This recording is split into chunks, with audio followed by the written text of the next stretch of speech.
क्या ये जो सीज फायर हुआ ये देश का सवाल नाजायज है, गलत है? अगर गलत है तो भी मुझे बताइएगा सर। ये जो सीज फायर हुआ इसमें कुछ शर्तें रखी जानी चाहिए थी। अपर हैंड हमारा था, आतंकी अड्डे उनके देश में मिले बाकायदा जिनको हमने तबाह किया। ख्वाजा आसिफ ने माना कि हम टेररिस्ट को पालते पोसते हैं, तो ये क्या वक्त मुफीद था कि सीज फायर के लिए शर्तें रखी जाती? हाफिज सईद को दो, दाऊद इब्राहिम को दो, मसूद अजहर को दो, और जितने टेररिस्ट कैंप चला रहे हो दर्जन भर से ज्यादा उन्हें बैन करो पाकिस्तान के भीतर। देखिए गरिमा जी, आप जो कह रही हैं सही है। पॉपुलर सेंटिमेंट इस समय यही है, लोगों के दिमाग में ये सवाल आ रहा है कि जब हम इतनी पोजीशन ऑफ स्ट्रेंथ से में थे और जब हमारा इतनी डिफेंस इतनी स्ट्रांग थी और हम उनके आतंकवादियों के ठिकानों को भी टारगेट कर रहे थे विद प्रिसीशन, उनके एयरबेसिस को भी विद प्रिसीशन किया, तो हमने ऐसी स्थिति में क्यों स्वीकार किया? तो ये पॉपुलर सेंटिमेंट होना जरूरी है, क्योंकि जब से ये पहलगाम का हुआ तब से पॉपुलर सेंटिमेंट भी यही था कि पाकिस्तान को निस्ते नाबूद कर दिया जाए। और कुछ इसी तरह की वो भी हुई, हमारी तरफ से घोषणाएं भी हुई। लेकिन मुझे लगता है कि कोई भी रिस्पॉन्सिबल सरकार जो होती है, जब वो कोई बड़ा डिसीजन लेती है तो कॉस्ट बेनिफिट एनालिसिस करती है। बहुत सारे फैक्टर्स होते हैं जिन्हें फैक्टर इन किया जाता है। हम बाहर बैठ के इसका अंदाजा नहीं लगा सकते।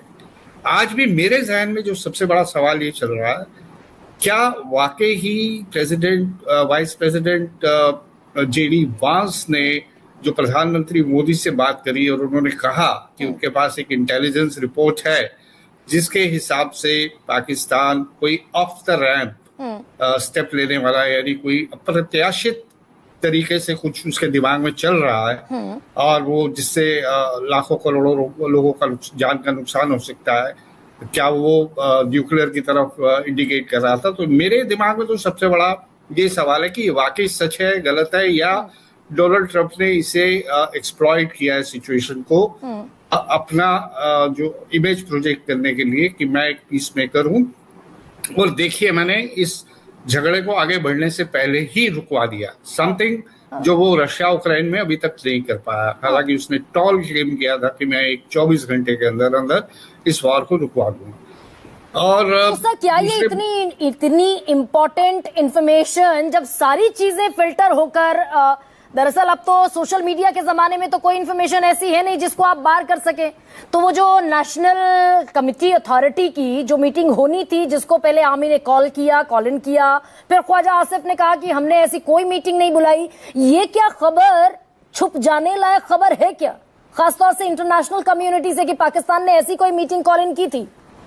नहीं, वो देखिए, ये सभी जानते हैं कि इंफॉर्मेशन वॉर, साइकोलॉजिकल वॉर जो है, किसी भी वॉर का एक बहुत बड़ा इंटीग्रल पार्ट रहता है। तो हो सकता है ये एक साइकोलॉजिकल इम्पैक्ट डालने के लिए कि हम ये मीटिंग बुला रहे हैं, हम तैयारी कर रहे हैं, और अगर हमारा नुकसान बहुत ज्यादा होगा, अब हम तबाही के कगार पे आ जाएंगे, तो हम ये आखिरी हथियार भी इस्तेमाल कर लेंगे। बाद में जो होगा देखा जाएगा।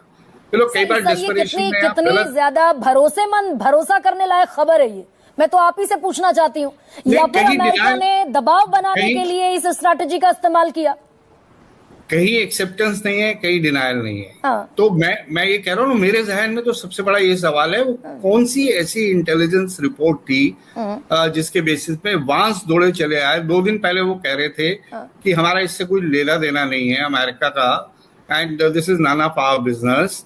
और डोनाल्ड ट्रंप तो काफी टाइम से अपने आप को पीस मेकर प्रोजेक्ट करने की कोशिश कर रहे हैं। कई बार पहले वो हमसे कह चुके हैं कि भाई माय सर्विसेज आर अवेलेबल, आप अवेल कीजिए, और हमने उन्हें बड़े प्यार से समझा दिया कि नहीं भाई, हमें किसी किस्म की इंटरवेंशन, मध्यस्थता, ये सब की जरूरत नहीं है। बहरहाल हम इस बात से इनकार नहीं कर सकते कि अमेरिका ने कुछ ना कुछ रोल तो प्ले किया है। सर, लेकिन अगर अमेरिका की intention, I am so sorry sir, अगर अमेरिका की इंटेंशन इतनी प्योर इंटेंशन होती तो सऊदी अरब के भी लोग आए बीच में, ईरान के भी लोग आए बीच में, बहुत सारे लोग तो बाकायदा जो अनअनाउंस्ड मीटिंग्स थी उनके लिए भी आए, जो अनप्लान्ड मीटिंग्स थी। तो अमेरिका की इंटेंशन अगर इतनी प्योर थी तो चौधरी बनने की क्या जरूरत थी सोशल मीडिया पर, कि हम कश्मीर भी ले आए उसमें, हम उसमें मीडिएशन भी ले आए उसमें, और हमने ये भी कह दिया कि न्यूट्रल साइड पर बातचीत करने के लिए Bharat and Pakistan got agreed. हमने डिनाई कर दिया। गरिमा जी, बिल्कुल सब कुछ उस चीज में फिट होता है, वो फिट होता है डोनाल्ड ट्रंप के एम्बिशंस में। हाँ, डोनाल्ड ट्रंप 1.0 अनप्रिडिक्टेबल थी उनकी इमेज की, इज अनप्रिडिक्टेबल।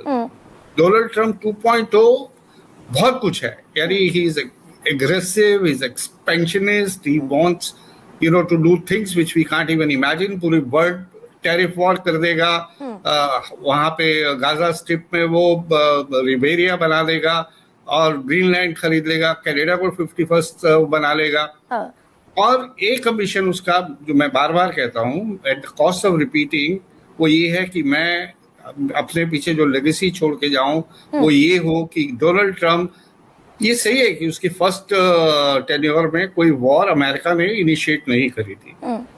वो चाहता है कि मेरी इमेज जो है पीस मेकर की रहे। उसने एक हमारे यहाँ पंजाबी में एक कहावत है, तू कौन मैं खाम खा, मतलब जबरदस्ती बीच में, तो वो तू कौन मैं खाम खा वो डोनाल्ड ट्रंप ने। और सर हम तू कौन खाम खा के एक नैरेटिव में इतने दबाव में आ गए कि इस सवाल में नहीं, दबाव उसका वही क्वेश्चन है मेरे लिए। सबसे बड़ा वो क्वेश्चन है कि क्या फैक्टर था, जो कौन सी चीज उसने शेयर करी थी, क्या उसने कहा था। दबाव में आने का कोई सवाल नहीं है, क्या ऐसा था जिससे हमने फैक्टर इन किया।